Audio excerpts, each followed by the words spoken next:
Welcome to the second video of the physics lecture series for the National Science and Mathematics Olympiad. In this video, we will discuss physical quantities and units of measurement. So, what is a physical quantity? It's a property of a material or a system that can be quantified by measurement. A physical quantity can be expressed by a value, and this value is simply the multiplication of a numerical value and a unit of measurement. For example, the mass of an object can be 2 kilograms. You should think about it as 2 times kilograms. So the numerical value and the unit of measurement are completely inseparable. Similarly, the time of a process might be 10 seconds, and you should think about it as 10 times second. So the number and the unit always have to be together. In physics, we distinguish between two types of quantities. We have base quantities and we have derived quantities. Base quantities are simply defined by themselves, and they are the basis of defining other quantities. So base quantities are, for example, length, mass, or temperature. Then we have the derived quantities.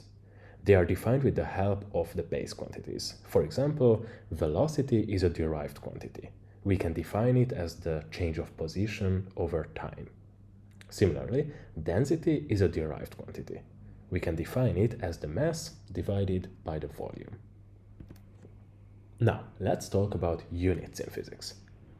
A numerical value is completely meaningless without specifying the unit as well. Imagine if someone asks you how far your grandfather lives and you only said 200. They could have absolutely no idea what you mean.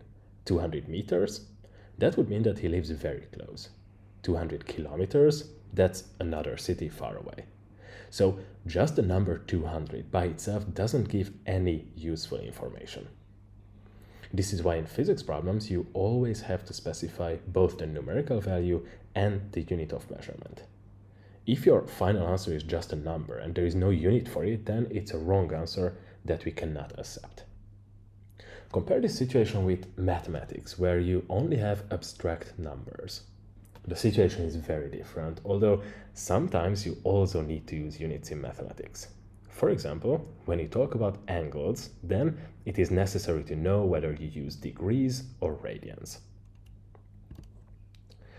We could use any unit to describe the physical quantities we measured, but imagine how cumbersome it would be if every country used their own units and you always had to transform them to be able to compare the results. The first efforts to make an international system happened in the 1800s, but the system that we use currently was adopted in 1960. We call this the International System of Units, or SI, after the abbreviation of the French name, Système International d'Unités. There are 7 base quantities in SI. So, to measure length, we use meters. To measure mass, we use kilograms, and for time, we use seconds. The electric current is measured in amperes, the temperature is measured in kelvins, the amount of substance in moles, and finally, the luminous intensity is measured in candelas. Using these base quantities, we can combine them to form derived quantities. For example, velocity is distance over time. So its unit of measurement will be the unit of distance, so meter, over the unit of time, so second. So it will be meter per second.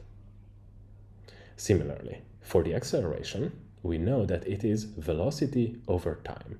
So its unit will be the unit of velocity, meter per second, divided by the unit of time, which is seconds, so meter per second squared.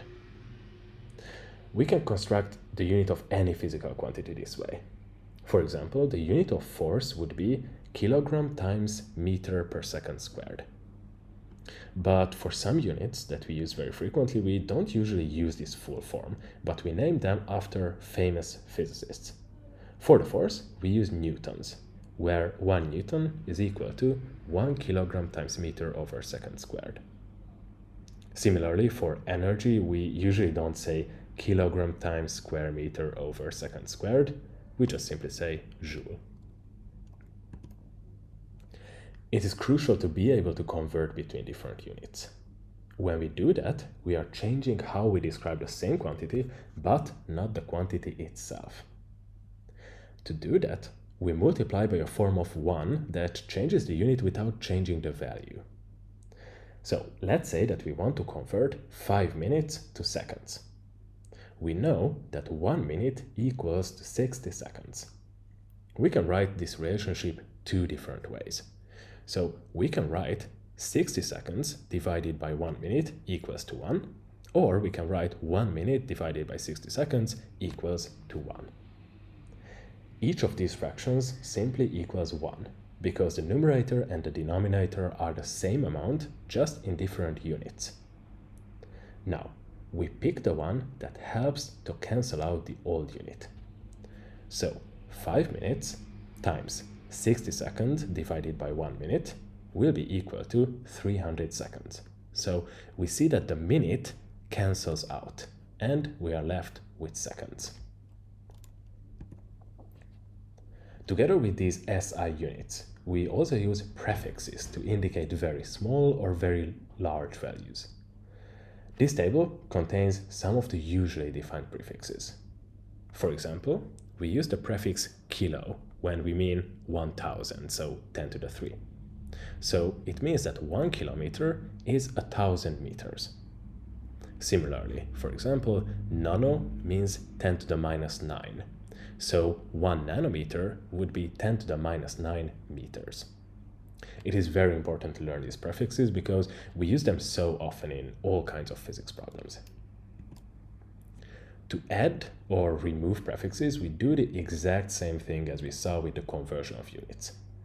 We simply multiply by a form of 1 that changes the unit without changing the value. Take a look at this example.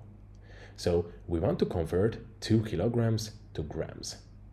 To do that, we have to multiply the 2 kilograms by the conversion factor of 1000 grams divided by 1 kilogram. So this way the kilogram cancels out, and then we are left with the final result in grams, so 2000 grams. When converting between areas or volumes, we have to be a bit more careful. Area is length squared, so we have to square the conversion factor as well. For example, 1 meter is equal to 100 centimeters. To get the conversion factor between square meters and square centimeters, we have to square the original conversion factor, 100. So 1 square meter is 100 times 100, so 10,000 square centimeters. Similarly, volume is length cubed, so we have to cube the conversion factor. 1 cubic meter is 100 times 100 times 100, so 1 million cubic centimeters. Finally, we have to mention significant digits. Measurements are always approximate in physics, so there is always some kind of uncertainty. For example, if you wanted to measure the length using this ruler, then you could say that the tip of the pencil is somewhere between 7 centimeters and 7.1 centimeters. So the best measurement that you can make is to say that it is around 7.05 centimeter plus or minus 0.05 centimeter. Generally, we can say that the precision of our measurement tool is half of the smallest difference that you can read off from it. So, for any measurement, we have to think about significant digits. These are the numbers that are still reliable in the measurement. When writing the result of our measurement, we should only write the significant digits, because if we write more, then that would signal a more precise measurement. If I write that the length of the pencil is, for example, 7.051234 centimeters, then someone might think that I used some kind of tool that lets me measure the value in nanometers. So that would be completely untrue. So in physics, writing 20 meters is not the same as writing 20.0 meters. You have to be very careful with this. Finally, when combining measurements, you should use the same number of significant digits as the measurement with the lowest number. Otherwise, you will again state a higher precision than what is there in reality. Thank you for your attention, and see you in the next video.